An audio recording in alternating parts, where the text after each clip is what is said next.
سے کہتے ہیں جی مجھ سے آپ کوئی وظیفہ بتا دیں، یہ میرا کام ہو جائے، یہ ہو جائے، یہ ہو جائے۔ میں جب وظیفے بتاتا ہوں اس پر عمل نہیں کرتے۔ وظیفہ کیا ہے؟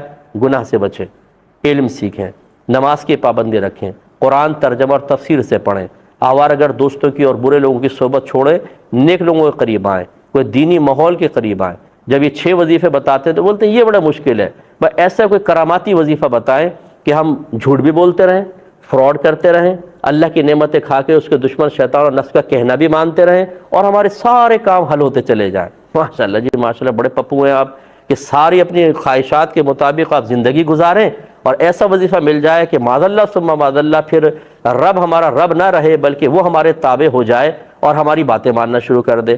ذرا ہمیں عقل سے سوچنا چاہیے۔ ایسا کوئی وظیفہ پیدا نہیں ہوا کہ ہماری تمام تر نافرمانیوں کے باوجود وہ ہمیں مطلوبہ اشیاء دلوا دے گا۔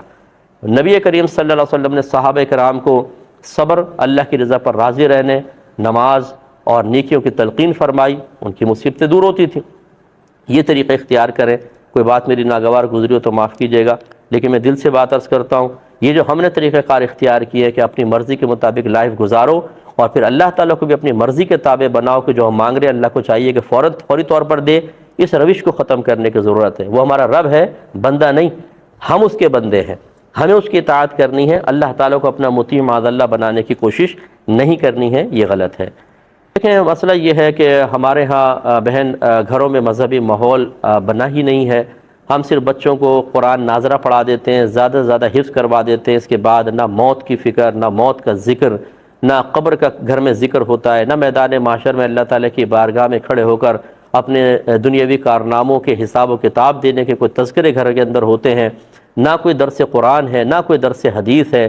سارے کے سارے بے نمازی صبح اٹھتے ہیں 9-10 بجے، منوس مطلب طبیعت کے ساتھ، نحوست والی طبیعت کے ساتھ، بھاری سر، جسم ٹوٹ رہا ہے۔ کیوں؟ سوئے کتنے بجے تھے؟ 3 بجے 4 بجے، وہاں اذان فجر کی شروع ہوئی تھی، انہوں نے فوراً رضائی اوڑی کہ کون اٹھ کے فجر، کون کھڑے ہو کے وضو کر کے کون فجر پڑھے۔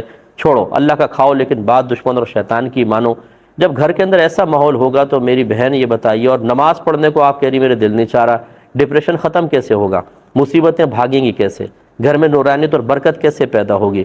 ہم نے برکت کے اسباب تو خود اپنے ہاتھوں سے بند کیے ہیں۔ ہم اپنے بچوں کے لیے ایک برے رول ماڈل بن کے تو خود اپنے آپ کو پیش کرتے ہیں۔